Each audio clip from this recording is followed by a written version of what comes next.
വടക്കൻ കേരളത്തിൽ മാത്രം കണ്ടുവരുന്ന ഒരു കലാരൂപമുണ്ട്, തെയ്യം. തെയ്യക്കാലമാകുമ്പോൾ ഇവിടുത്തെ കാവുകളിലൊക്കെ വിവിധ തരം തെയ്യക്കോലങ്ങൾ കെട്ടിയാടാറുമുണ്ട്. അതിൽ കാഴ്ചക്കാർക്ക് കൗതുകവും ആകാംക്ഷയും ഒരുപോലെ പ്രദാനം ചെയ്യുന്ന ഒരു തെയ്യക്കോലമുണ്ട്. 16 കത്തുന്ന പന്തങ്ങളും വളരെ ഉയരമുള്ള മുടിയുമായാണ് ഈ തെയ്യം നൃത്തമാടുക. അഗ്നികണ്ഠകർണൻ അഥവാ കണ്ഠകർണൻ എന്നറിയപ്പെടുന്ന ഈ തെയ്യക്കോലത്തെക്കുറിച്ചാണ് ഇന്നത്തെ നമ്മുടെ വീഡിയോ. ഈ തെയ്യത്തെക്കുറിച്ചും ഈ തെയ്യത്തിന് പിന്നിലുള്ള ഐതിഹ്യകഥയെക്കുറിച്ചും ഒക്കെ അറിയാനായി ഈ വീഡിയോ സ്കിപ്പ് ചെയ്യാതെ കാണുക.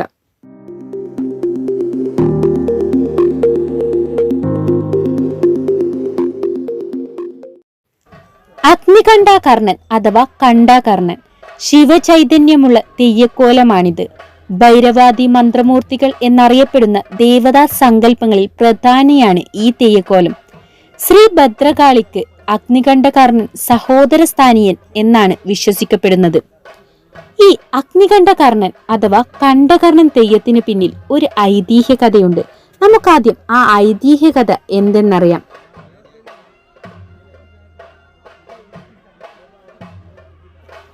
ഈ ഐതിഹ്യകഥ പുരാണ കഥയുമായി ബന്ധപ്പെട്ടിരിക്കുന്നു.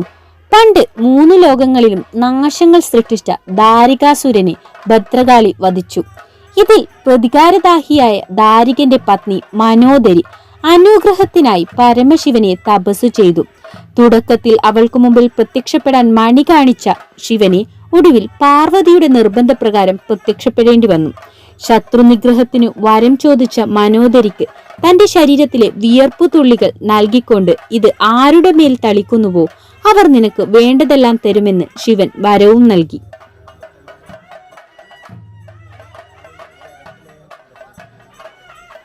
എന്നാൽ ഈ സമയത്താണ് ദാരികന്റെ ശിരസ്സുമായി ഭദ്രകാളി ആ വഴി വരുന്നത്. ശിവൻ നൽകിയ വിയർപ്പു തുള്ളികൾ മനോദരി ഭദ്രകാളിയുടെ ശരീരത്തിൽ തെളിച്ചു. അപ്പോൾ ശരീരമാകെ വസൂരി പൊങ്ങിയ കാളി തളർന്ന് അവശയായി തുടങ്ങി. ഇതറിഞ്ഞ കോപാകുലനായ ശിവൻ കണ്ഠകർണനെ സൃഷ്ടിച്ചു. ശിവന്റെ കണ്ഠത്തിൽ നിന്നും ജന്മമെടുത്ത് ചെവിയിലൂടെ പുറത്തു വന്നത് കൊണ്ടാണത്രേ ഈ ഭഗവാന് കണ്ഠകർണൻ എന്ന പേരു ലഭിച്ചത്. ഭദ്രകാളിയുടെ വസൂരി ഇല്ലാതാക്കാൻ നിയോഗിക്കപ്പെട്ട കണ്ഠകർണൻ ഭദ്രകാളിയുടെ കാൽപാദം മുതൽ നക്കി തുടച്ച് വസൂരി ഇല്ലാതാക്കി എന്നാണ് ഐതിഹ്യം.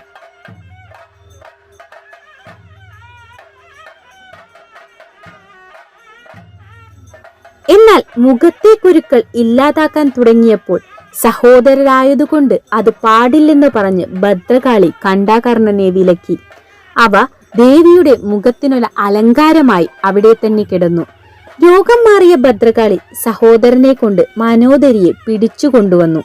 അവളുടെ കണ്ണുകൾ കുത്തിപ്പൊട്ടിച്ച് വസൂരിമാല എന്ന പേര് നൽകി തന്റെ ആജ്ഞാനുവർത്തിയായി മാറ്റി.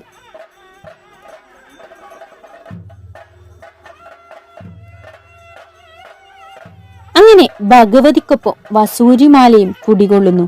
കൊടുങ്ങല്ലൂർ ക്ഷേത്രം ദർശിച്ചാൽ നമുക്കിത് കാണുവാൻ സാധിക്കും.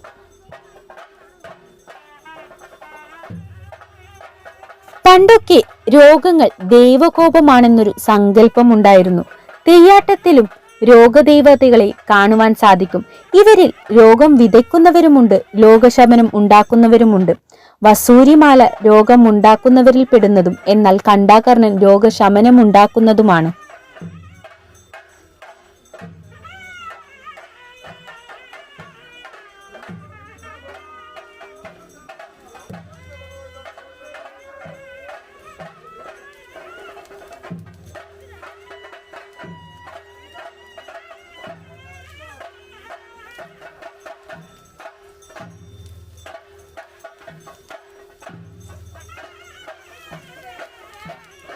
ഭദ്രകാളിയുടെ വസൂരി നീക്കം ചെയ്ത അഗ്നികണ്ഠകർണനെ പിന്നീട് ശിവഭഗവാൻ ജനരക്ഷാർത്ഥം ഭൂമിയിലേക്ക് അയക്കുകയായിരുന്നു.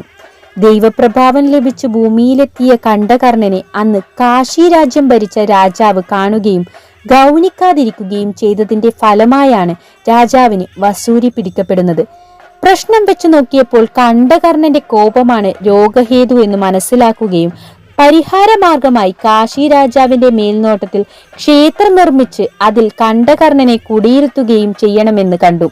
അതിനുശേഷം വടക്കൻ ദേശത്തു വന്ന് പല സ്ഥലത്തും സ്ഥാനമുറപ്പിച്ച അദ്ദേഹത്തിന് കോലവും കോഴിയും കുരുതിയും തിറയും പൂജയും കലശവും തർപ്പണവും നൽകി തൃപ്തിപ്പെടുത്തി പോരുന്നു.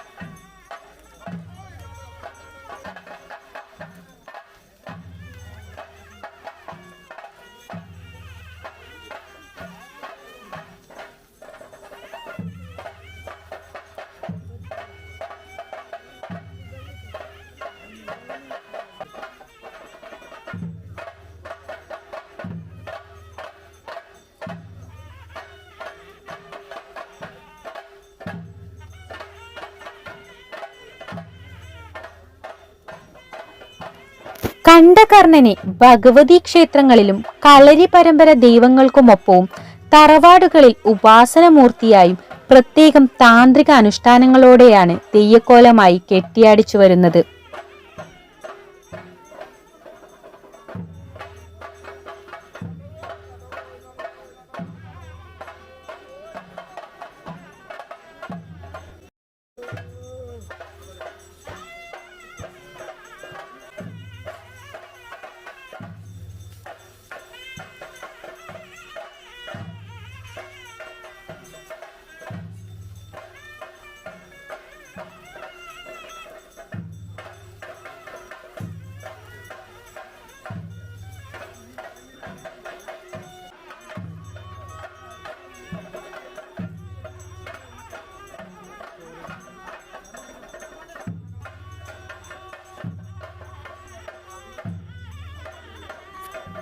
പതിനാറ് കത്തുന്ന പന്തങ്ങളും വളരെ ഉയരമുള്ള മുടിയുമായാണ് അഗ്നികണ്ഠന്റെ നൃത്തം. ആളിക്കത്തുന്ന പന്തങ്ങൾക്കിടയിലൂടെ നീളം മുടിയും ധരിച്ചുള്ള ഈ തെയ്യക്കോലമാണ് നിങ്ങൾ ഈ വീഡിയോയിൽ കാണുന്നത്.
കണ്ണൂരിലെ തന്നെ ഒരു കാവിൽ കെട്ടിയാടിയ കണ്ഠകർണന്റെ തെയ്യക്കോലമാണിത്. ഇതുപോലെ മറ്റൊരു തെയ്യക്കോലവും അതിനു പിന്നിലുള്ള ഐതിഹ്യ കഥയും ഒക്കെയായി വീണ്ടും കണ്ടുമുട്ടാം. നന്ദി.